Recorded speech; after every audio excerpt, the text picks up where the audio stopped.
Jewelry could decide if you lived or died in ancient Egypt, and I'm not exaggerating. Last time, we uncovered the world's oldest jewelry, simple shell beads over 100,000 years old. But fast forward a few thousand years to ancient Egypt, and jewelry wasn't just decoration, it was a status symbol, a form of magic. And if you were a pharaoh, your ticket to the afterlife. If you were rich, you weren't just wearing gold, you were practically swimming in it. If you weren't, well, good luck convincing the gods you belonged. Ancient Egyptians took jewelry seriously. Gold was literally considered the flesh of the gods. Pharaohs, priests, and the elite were covered in gold, turquoise, and lapis lazuli from head to toe. Not just because it looked good, but because it meant something. Gold never tarnished, so it symbolized eternal life. Some gemstones were believed to protect against evil, and others, they were just really expensive flexes. Jewelry was also political. Pharaohs would gift gold necklaces and rings to their most loyal officials. Instead of a bonus check, you got a gold bracelet. In ancient Egypt, that was the ultimate Employee of the Month prize. No one understood the power of jewelry better than Cleopatra.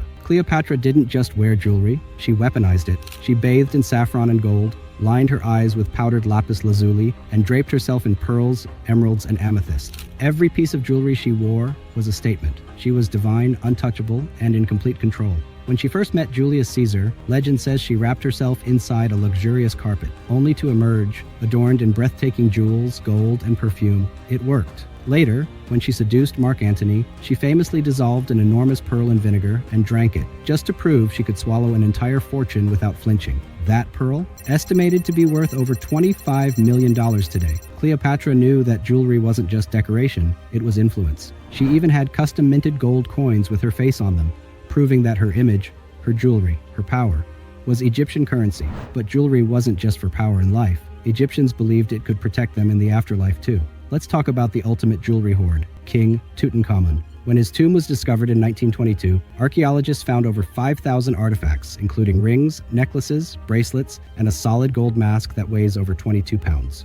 But it wasn't just about looking good. Every piece had a purpose. Some had magical inscriptions, others had protective charms, and then there were just a lot of gold sandals. Jewelry wasn't just for the living. High-status Egyptians were often mummified with dozens of amulets sewn into their linen bandages. One of the most important charms was the heart scarab, placed over the chest to keep your heart from testifying against you in the afterlife. Yes, you heard that right. Egyptians believed that when you died, your heart would be weighed on a scale against the feather of truth. If your heart was heavy with sin, you weren't getting a VIP pass to paradise. But if you had the right jewelry, your heart might just keep quiet long enough to get you in. Everyday Egyptians wore amulets, small charms shaped like scarabs, the Eye of Horus, or the Ankh, also known as the Key of Life. These weren't just accessories. They were believed to bring luck, health, and protection from evil spirits. One of the most powerful protective symbols was the Eye of Horus, believed to guard against evil spirits, sickness, and even theft. Egyptians even painted it on their ships to keep them safe at sea. Jewelry wasn't just for humans. Egyptians made jewelry for their pets. Yes, you heard that right.